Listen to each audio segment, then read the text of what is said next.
Dan bisa jadi juga kadang kan kalau kita melihat daun yang gugur jatuh dari pohon gitu, terus kemudian kan kita bisa memaknai, oh begitu pula dengan manusia, suatu saat tidak hidup terus, mati. Nah, jangan-jangan memang, kitab suci leluhur kita tidak dituliskan lewat, terbatas di kata-kata, tapi juga Alam juga alam bisa dilihat semesta sebagai ini kitab, alam betul. semesta ini menjadi kitab yang Iya, nyata gitu ya. iya, dan semua hal, siapapun yang hadir di depan kita, Mas Hendra, Hmm, Agi, atau siapapun yang kita bertemu ya juga memberi kita kesempatan untuk kita menafsir ulang bagaimana relasi antara aku dan kau, antara aku dan Tuhan. hmm, hmm, hmm, hmm, hmm, hmm, hmm. Tanhana Dharma Mangrowa itu tadi kalimat yang belum lengkap. Jadi ya itu memang idealnya di dimensi di mana semua itu menunggal. Tapi selama kita ada di sini di mana bisa dikatakan realitas kita itu terpecah belah dan kita masing-masing individu punya fragmen kebenaran ini yang di dalam relativitasnya sama-sama sah. Nah, itu Tanhana Dharma Mangrowa ini belum bisa menjadi sesuatu yang kita capai di sini. Nenek moyang sangat menyadari hal tersebut, makanya tidak mengharuskan orang di luar dirinya. Kamu harus juga berpikir seperti saya. Iya, iya, iya, iya. Itu mungkin ya nenek moyang kita toleransinya di situ, memahami keterbatasan interpretasi masing-masing individu. Makanya kalau nanti dibuat sebuah kitab, itu pasti semua orang akan menginterpretasi secara lisan, secara verbal, secara linguistik, sesuai dengan tingkat pemahamannya dirinya. Iya, iya, iya, iya. Beda dengan simbol. Seketika kita berbicara tentang interpretasi simbol, semuanya sah. Oke, Misalnya oke, kan oke. kita bicara tentang cincin nikah ya, lingkaran emas yang dipakai di jari manis. Bagaimana seseorang melihat? Mungkin seseorang dari kebudayaan yang berbeda melihat, oh itu sekedar perhiasan. Ada yang melihat sebagai simbol kesetiaan. Iya, iya, iya. Ada yang melihat sebagai simbol janjian dan lain sebagainya. Interpretasinya semua sah-sah. Bisa dikatakan Oke. secara interpretasi tidak ada yang nanti lebih mutlak atau lebih unggul, semuanya ya sama, setara. Jadi mungkin di situ ya nenek moyang kita sudah menyadari bahwa kitab itu mudah ditafsir semau dan sesuai kemampuan yang melakukan interpretasi. Makanya lebih baik menciptakan simbol yang selalu akan menjaga yaitu sifat multitafsirnya. Tapi mungkin kitab suci tertingginya kayaknya ya kesadaran itu sendiri lah ya, mungkin ya. Dan teman-teman yang live TikTok di Ngaji Roso dan di Ngaji Jawa mungkin bisa interaksi langsung dengan Mbak Agi kali ya. Bisa berikan satu segmen gitu, bisa tanya tentang apa yang ingin disampaikan oleh teman-teman langsung kepada Mbak Agi, mumpung ada kesempatan setelah beliau lama bertapa gitu kira-kira ya. Kan pasti akan banyak hal baru nanti yang bisa disampaikan dan itu akan mengena secara vibrasi begitu. Silakan teman-teman nanti boleh tanya bebas ya tentang ramalan masa depan, artis yang akan meninggal. Kita jangan Ya. meramal-ramal ya. Nama TikToknya beliau apa? Saya tidak main TikTok ya. Tidak main TikTok dia. Gak suka main-main Mbak gitu ya teman-teman ya. Suka main tapi main tertata. Tapi memang bener loh, obrolan seperti ini menjadi sangat penting banget gitu karena bangsa lain itu kan sangat bangga ya terhadap leluhur-leluhurnya sebagai itu dijadikan sebagai sumber kebanggaan gitu loh. Iya. Di kita itu kebalikan gitu Mbak. Ya ini kaburnya jati diri. Nah, Ya.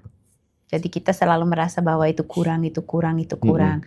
Padahal kalau kita misalnya berkunjung ke bangsa-bangsa Eropa, budaya tradisionalnya udah memang benar-benar luntur, bisa dikatakan hanya berada di museum atau di skansen ya. Nah, kalau Indonesia di situ kekayaan yang luar biasa. Dari sekian banyak suku, agama, ras, dan lain sebagainya. Itu masih ada keanekaragaman tradisi yang hidup di kalangan masyarakat sendiri. Sebagai orang Eropa yang datang ke sini jadi, wah ini luar biasa. Tapi ke orang sini justru merasa itu tidak Nah, itu tuh Eh, tamparan ya Tidak buat kita tuh ya. mapan, tidak sesuai. Sering Heeh. sekali dianggap itu sesuatu yang terlalu terbelakang, primitif, primordial, padahal luar biasa. Ya. Karena kalau kita memeriksa kearifan lokal nenek moyang itu sebenarnya ternyata juga secara sains itu terbukti benar ya. Jadi jangan kita nyepelahkan ya pengamatan nenek moyang yang mereka kumpulkan selama mungkin puluhan generasi. Hmm, hmm. Tapi dirimu melihat orang-orang yang suka ngeramal tuh gimana sih? Tapi sebelum itu ya, itu gimana sih prediksinya Mbak Agi kira-kira Indonesia tuh 2027 dalam perspektif astrologi itu pertanyaannya gitu. Nah, Hmm. aku merangkai pertanyaannya gitu karena kan akhir-akhir ini kan banyak ya yang ngeramal misalnya kayak pendeta siapa? Daud Tony gitu ya. Dan ramalannya banyak yang terbukti loh. Nanti 2025, 2026 akan resesi mengerikan gitu ya. Hmm. Ekonomi baru mulai tertata tuh di 2027. Itu kalau mau jual properti di situ. Harga emas akan gila-gilaan. Nah, Hmm. ini ramalannya Daud Tony ya teman-teman. Ini Bukan ramalan ramalannya Mbak atau Agi ya. Nah, interpretasi terhadap zaman. maybe ya. Karena sebenarnya kita kan kalau Eh, lirik secara uh-uh. global memang di mana-mana properti harganya naik, emas naik terus. Jadi ya ini tidak lepas dari kondisi. Jadi jangan lihat seolah-olah Indonesia itu semacam kayak kedaulatan sendiri. Ya pasti, tapi kan secara geopolitik dan secara global ya tidak bisa berdiri sendiri. Pasti ada pengaruh dari luar yang sama. Dan ada lagi Harga-harga nih. properti di mana-mana mulai gila. Ramalan yang terbaru lagi tuh kalau teman-teman mau kaya 10 tahun yang akan datang gitu ya, beli perak sekarang gitu katanya gitu. Nah, tapi gini, ngomong-ngomong soal peramal-peramal itu ya, Hmm. kita tahu lah ya nama sebesar Hatgume, nama sebesar nama yang saya sebutkan ya, orang yang dianggap sebagai sering dikasih clue terhadap masa depan tuh juga mulai banyak loh yang meragukan. Jangan-jangan itu sengaja kemudian di-create oleh pemerintah juga ya untuk kepentingan-kepentingan tertentu gitu. Artinya mereka udah disiapkan kan. Oke, saya membuka kemungkinan bahwa ada orang yang punya kelebihan-kelebihan tertentu. Tapi Ya. terkadang setelah itu kemudian dijadikan sebagai alat oleh pemerintah gitu ya. Kasih bocoran. Tapi Yang nanti, akhirnya menjadi tren dan akan diikuti orang dan akhirnya jadi nah, kejadian. bagaimana Mbak Agi? Programming, iya jelas. Oke. Karena kalau kita lihat misalnya peramal-peramal besar di sejarah ini, misalnya kayak Nostradamus, pasti dia akan bekerja secara sistematis tapi juga tertutup. Tidak keluar-keluar Oh, kan? iya. Intelijen gaya baru gitu ya. Iya, karena seketika kita bicara tentang ilmu rahasia, pasti kan akan membutuhkan satu sedikit ketertutupan, yang kedua Hmm. pasti juga tidak dibuka untuk semua orang. Iya, jadi influence-nya pemerintah kan. Ya, tidak mesti pemerintah, juga bisa orang yang tidak seiring dengan maunya pemerintah itu juga bisa. Benar. Jadi ya di situ lagi kan, wah ternyata terbukti benar. Ya pasti kan kita akan lihat dari Iya. benar apa yang terbukti, tapi Kalau nggak mungkin bener diabaikan aja ya. yes. Ya Jadi namanya ada juga cherry prediksi picking gitu ya, ya. cherry picking dari prediksi dan interpretasi. Oke. Justru saya merasa itu tidak hanya secara kolektif kayak kita bicara apa, tapi secara individual, jadi antar klien. Saya tidak begitu fun ke prediksi. Aku nggak menggunakan kata ramalan, lebih ke prediksi. Karena apa? Ujung-ujungnya saya memprogram dia dengan prasangka-prasangka. Enggak. 2027 akan gimana? Ya saya tidak ingin seperti ini. Gini, jadi kalau misalnya nanti mewawancarai kalangan murid saya, pasti mereka akan ceritakan, oh Agi kemarin sebenarnya udah bocor sedikit-sedikit. Nah, tapi ya tidak untuk umum. Jadi itu memang Iya, harus iya, dekat sama iya. saya supaya bisa Oh mendengar. gitu ya. Ya, Oke deh. ini eksklusivitas itu tetap harus ada dong. Sombonglah dikit. Sombonglah dikit gitu ya. Biar Ya, nggak cepet mati gitu ya. bukan biar tidak dihujat banyak orang. Bagaimana ini dari akun Chandra, bagaimana cara mengolah rasa dan kesadaran dan itu juga terhubung juga dengan energi dan semesta. Wah, ini pertanyaan yang sangat bagus dan relate dengan kemarin kita kan jeda ya. Mas Hendra juga jeda dengan cara tertentu, dijedakan alam ya. Benar. Jadi saya menemukan kembali semacam keselarasan antara ya tubuh, pikiran, rasa melalui apa? Habit, kebiasaan kecil yang dibangun di setiap hari. Jadi apa itu bagi Anda apa?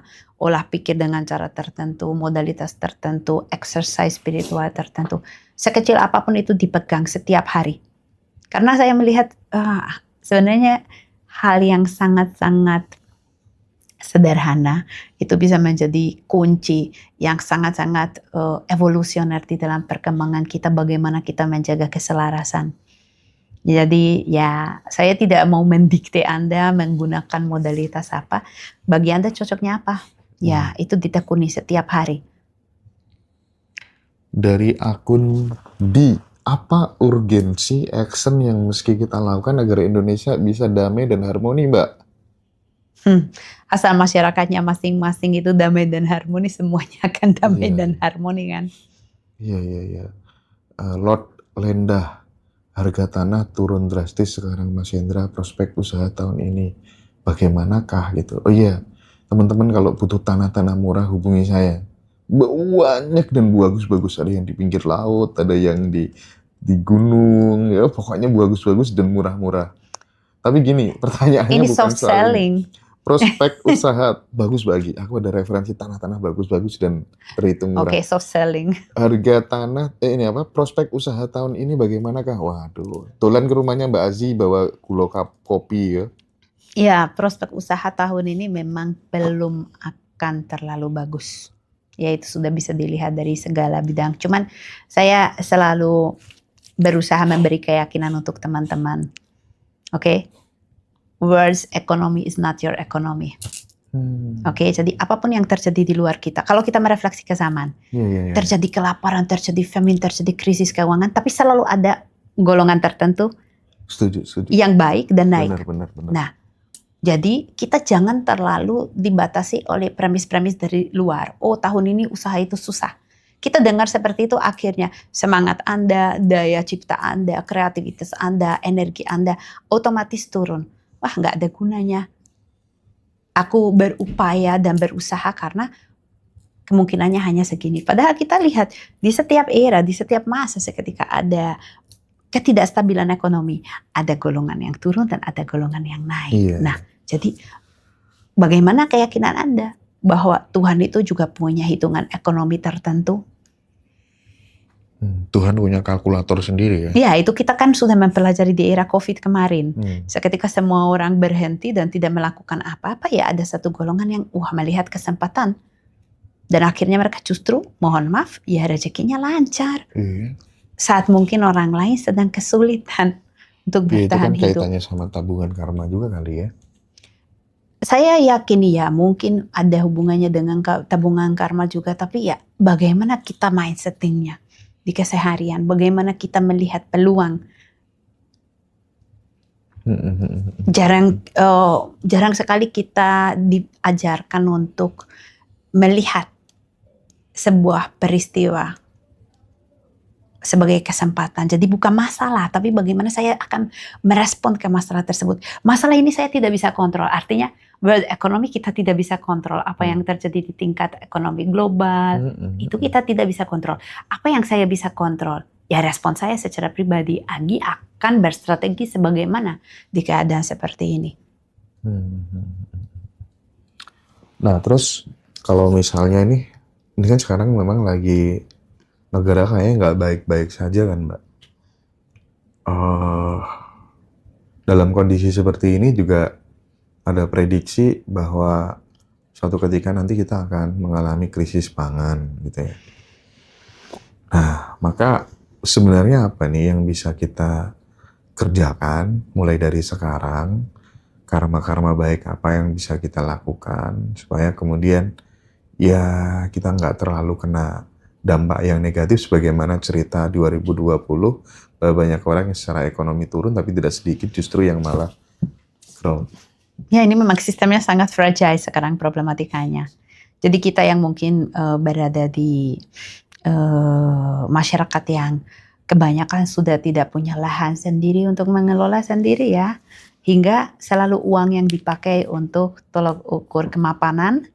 Ya, sedangkan kan ada mungkin petani yang secara pendapatan uang dia di bawah ya seharusnya per kapita berapa, tapi dia punya ayam, dia punya sawah, dia punya ayam yang bertelur hingga ya udah tidak dapat misalnya 10 US dollar sehari pun dia bisa bertahan hidup. Nah ini artinya gini, ini menarik bahasanya. Artinya nih bagi sahabat-sahabat yang lagi punya uang, akan menjadi sangat bagus ketika kemudian investasi di khususnya tanah-tanah yang murah yang bisa Iya, ditanami ya, betul. padi sendiri, terus Iya, kemudian ngelola misalnya kayak ya ayam-ayam kampung segala macam, ternak ini, ternak itu akan menjadi jawaban tantangan iya. masa depan. Paling tidak kan bisa bertahan hidup seketika misalnya sistem ekonomi kolaps, Oke. amit-amit ya. Karena pada akhirnya seketika misalnya uang itu mengalami inflasi yang terlalu cepat hingga Heeh. benar-benar tidak berharga, kita mau makan apa? Iya juga ya. Kertas itu tidak bisa dimakan, ya. Dan misalnya Oke, kita siap, punya Pak. tabungan emas, lah, tapi tidak ada yang bisa beli karena daya beli tidak ada. Heeh, mau Nah ditukar ini, kemana ya? ya itu. Tapi kita tetap butuh makan. Nah, Nah, jadi saya melihat di sini sekarang banyak sekali upaya yang bagus justru dari pihak non pemerintah. Jadi banyak sekali orang dari sektor swasta mulai benar-benar. menyadari, Bahkan pribadi. ya bahkan pribadi bahwa sebenarnya kita bisa jalan tanpa pemerintah. Iya, iya, Wah, iya, iya, ini iya. gila ya. Jadi akar rumput sekali dan Semacam kayak mereka bikin menguatkan komunitas-komunitas di heeh, heeh, desa, heeh, heeh. lokal, bagaimana kembali ke swadaya pangan Dia dan lain memberikan sebagainya. cara beternak yang simpel, yang Simple, yang mudah, mudah, yang unik, bisa iya, semua. iya, Nah benar, benar. ini sangat-sangat inspiratif dan kembali ke tatanan yang memang pasti akan ada di setiap masa karena Mhm, butuh. mhm, mhm. Makanan itu pasti butuh, air Mhm, bersih itu mhm. butuh. Jadi gimana kita kembali ke kesadaran itu sebagai masyarakat dan sebagai komunitas misalnya di masing-masing desa untuk mengelola barang. Iya Karena sih. itu adalah sumber keberlangsungan kehidupan kita bersama. Terima kasih Pak Bayu Diningrat ya. Jadi Pak Bayu Diningrat itu juga sama. Dia keliling Indonesia untuk mengeduket Nah ini masyarakat menarik. supaya cerdas di dalam beternak, pertanian, dan itu ilmu-ilmu yang luar biasa sih. Itu simbol perlawanan terhadap elit. Ya simbol perlawanan dan juga sebenarnya sarana bertahan. Oh iya, Ya iya, supaya iya. kita seketika sistem yang sedemikian fragile, sedemikian rapuh itu kolaps, tetap ada satu fondasi yang tidak hancur. Hmm. Jadi paling tidak kan masalah sandang pangan itu masih kecukupan atau tercukupi.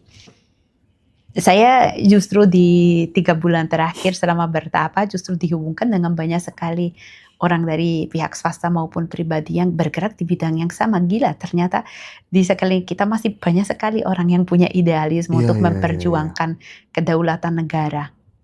Iya Gila sih. ya? Memang momen atau di fase seperti ini tuh yang paling susah adalah menemukan orang-orang yang masih punya idealisme sih. Itu yang Prinsip ini. menurutku bergaining yang harus dipertahankan sih ya. Ya dan ada spirit kolektivitas bahwa oke, aku punya modalitas ini, saya bisa mengajarkan, saya tak share karena itu akan sangat-sangat bermanfaat. Tidak hanya untuk keberlangsungan orang lain, tapi kita juga bisa meyakini bahwa saya juga demikian akan dijamin keberlangsungan kehidupannya. Ilmu kan memang sifatnya mengalir. Iya. Oke, jadi Jadi itu mungkin ini cara yang baik ya memang untuk kita kembali ke basic ya. nandur opo-opo dewe, ya mari ngono ternak. Jadi nanti kita nggak tergantung sama sistem ekonomi yang diciptakan oleh mereka. Terlebih ketika terjadi sebuah chaos gitu ya. Kayaknya itu menjadi opsi yang cukup realistis, urgent untuk biar kita bisa bertahan apapun yang terjadi nanti gitu ya di kalangan atas. Tapi yang di kampung kita udah punya sumber makanan sendiri ya. Barangkali kita bisa gotong royong juga, saling bertukar dengan tetangga-tetangga. Terus kemudian ya ternak ayam lah. Nah ini jadi premis bahwa harus investasi emas ini juga kan sebenarnya kan cukup menggirau apa yang menggoda, tapi ternyata kalau kita lihat di sejarah revolusi Prancis habis itu 1790-an itu kelaparan itu begitu intens hingga untuk beli tikus mati aja pakai keping emas. Nah ini jadi emas itu juga di satu kondisi tertentu tidak Iya bisa sih. dijual karena tidak ada yang punya daya beli. Nah dan saat itu akan dipakai untuk apa? Ya bener sih. Orang sekarang nyetak aja susahnya bukan main. Jadi mungkin ini ya kedaulatan pangan, swadaya pangan, terus kembali lagi ke komunitas-komunitas, membangun ulang komunitas-komunitas desa yang swadaya. Jadi apapun yang terjadi di luar itu mungkin tidak terlalu akan berdampak ke keberlangsungan Heeh. kehidupan mereka. Iya, Jadi iya, iya. kemerdekaan yang sesungguhnya. Ini orang Belanda kah? Yo, wong Londo iki. Penjajah. Mohon maaf, saya bukan orang Belanda. Kedua, saya bangsa Hongaria dan Hongaria tidak pernah menjajah bangsa Iya, lain. Ini iya, kebanggaan saya selama ini sebagai orang Hongaria yang tinggal di Indonesia. Jadi negara saya juga sering dijajah oleh kepentingan pertama kali Mongol, ya, terus kemudian Turki, Osman, terus kemudian Habsburg, Austria, kemudian komunis, Iya, Uni iya, iya. Soviet. Jadi saya selalu di sisi seperti Indonesia, dijajah bukan menjajah. Mbak, tapi bener loh, omongan tadi tuh, yang sekarang udah mulai familiar orang-orang yang bertahan hidup atau menikmati hidup lah, lebih tepatnya slow living lah ya, Slow living. tanpa kemudian bergantung dengan yang namanya uang. Jadi dia menciptakan di pekarangan rumahnya sayur-sayuran sendiri, terus kemudian itu banyak yang kayak gitu mulai sekarang gitu. Iya, itu sebenarnya kesadarannya di Barat sudah mungkin di 20 tahun terakhir ada. Barat Jadi udah gitu ya? ada movement kebun. Oh. Jadi bahkan orang-orang yang tinggal di perkotaan, di apartemen tapi punya mungkin kayak teras kecil, mini, Iya, iya. itu mereka tanam apa saja yang bisa. Oke, Satu untuk oke. lucu-lucuan, untuk menenangkan Lucu-lucuan. pikiran, hobi, Healing ya? healing biar ada mungkin unsur alam, meskipun Heeh. mereka ada di tengah perkotaan. Yang kedua juga untuk ya biar mereka punya daya atas apa yang mereka konsumsi, jadi mengolah. Bahkan sampai di Eropa sekarang banyak yang di atap-atap rumah malah peternakan lebah. Ya karena ini kan krisis lebah di seluruh dunia karena penggunaan pestisida, jadi lebah hampir punah. Nah kalau lebah punah, ya kita tidak akan makan. Jadi banyak yang berusaha konservasi dengan cara tersebut. Nah Mbak, ini mungkin terakhir ya. Kan banyak orang sekarang tergiur sama yang namanya kripto. Sama yang namanya Bitcoin, Ethereum, dan lain sebagainya. Nah, ada prediksi yang meyakini bahwa next crypto itu adalah air bersih. Oh iya, air itu mineral. jelas. Itu jelas. Ketika kemudian itu nanti akan benar-benar kejadian. Sudah kejadian sebenarnya. Mulai sekarang apa yang perlu kita lakukan? Khususnya teman-teman yang punya uang. Kalau di Jawa Barat kan udah oke nih. Tanah-tanah yang sekiranya sumber-sumber air itu udah diamankan semua sama pemerintah Jawa Barat gitu. Problematika, ini pemerintah atau swasta?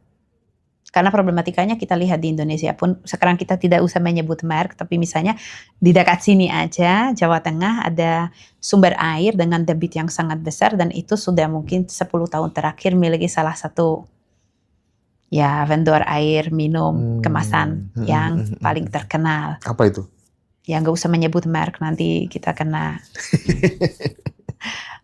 sanksi. Jadi ya ini sebetapa mudah kita melepaskan sesuatu yang sangat-sangat urgent untuk bertahan hidup, yaitu sumber daya air. Misalnya kalau di negara saya di Eropa, Hongaria juga sebagian udah diprivatisasi, artinya sudah tidak dikelola pemerintah tapi swasta. Swasta ini yang mungkin misalnya perusahaannya notabene internasional.